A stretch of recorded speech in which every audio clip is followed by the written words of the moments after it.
Hi, this is Richard Gilewitz again here with D'Addario and Planet Waves. And speaking of Planet Waves, I'd like to talk about this little cable here on my N-pin jack. It's a circuit breaker cable, and the nice thing about this little feature on here is it's a little button, and if you press that in, it activates the pickup in the guitar, which I'm using this LR Baggs M1 magnetic pickup right now. And what I do is I pop that out, and when I do, I can pull the plug, and I've got no problem with a pop that will make you a permanent friend with the sound man. So what I'll do is I'll switch over to this 12-string guitar.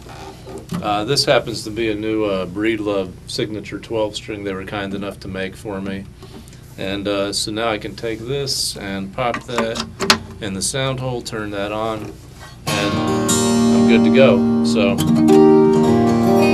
one thing I'd like to talk about on the 12-string is this particular model that Breedlove made for me. I've been preferring, as I usually do on a 12-string, a particular set of strings that D'Addario has called the EJ37s, and I helped them to design that. And starting from the first string up, that's a 12. The low bass, I believe, goes through 53. But the particular trick about this is on my 5th string octave, I have a 22 wound string. And then I believe my low 6th string octave is a 30 wound. But if you're hitting the 4th string octave and you hit a high sounding note like that, that's exactly what I do not want when I'm hitting my 5th string. I want more of a thump or a thunk there, because I think that's more the nature of the instrument. So when I had this guitar designed, I was using a jumbo body, the same pickup, this M1 pickup, and then with this set of strings on there, it's a little bit heavier gauge than maybe normally comes on a 12-string, but then I like to pitch the whole guitar down 1.5 steps. Sometimes I'll go down 2 full steps. It can get a little dark there, but in particular I like to go down maybe 1.5 steps. And that's more the nature of the instrument that I'm after, more of a rhythmic kind of propulsive sound. So interesting thing about this 12-string is when I play my harmonics, there's a certain way I like to try and bounce them. And the way I equate that is when I play a note, the instant I strike it with a finger or a thumb, I act as if, I guess an analogy would be if I ignited the string like a hot stove. So the instant I touch it, I want to release my finger. Obviously, if I release my finger too soon, I get a note. If I keep it down too long, I get kind of a thud. So how you target the release time is crucial. So just pretend as soon as you strike it, you're igniting that hot stove. So there's a tune a friend of mine, Gove Scrivener, wrote called Minuet for the Backroads, and there's a great example of how to use the harmonics in there. And just with some simple forward rolls and a couple of right-hand positions, I'll show you how this works here. So if I'm going,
so I just thought I'd take the tune to that point because I wanted to point out that as that tune progressed with the harmonics,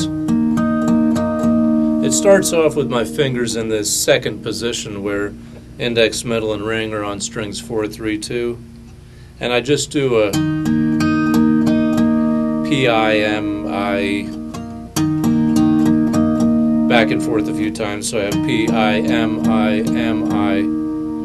And every time I hit a note, I release that. And I'm laying my finger flat to purposely create some mutes so that all these harmonics don't jangle together, and it gives a little bit of a separation in between. Then when I go to my 7th fret, I use my index finger, and I want to target my low bass, so there I'll change 5 to 6, then back to my 12th fret. And then when I shift my right hand down back into position 1 on strings 3, 2, 1,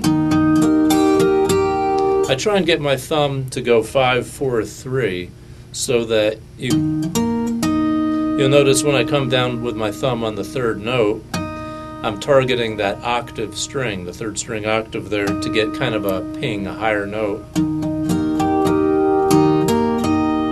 And then I use middle and ring to sound kind of like church bells on the 2nd and 1st string there.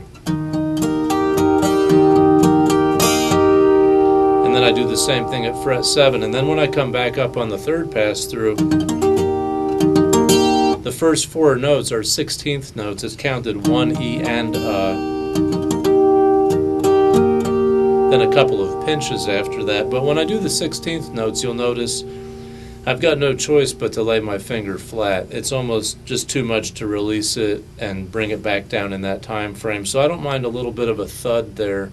It also gives a little bit of a depth to the harmonics, and it allows the 2nd and 1st strings to chime out a little bit more. So it's nice to almost accidentally create that 3D effect, because you're forced to thud it here on 5, 4, 3, then bring the chime out, and you can see how it builds. But once again, watch the angle of your finger, watch the timing of the release, and see if you can use harmonics in a tune of your own. Good luck to you.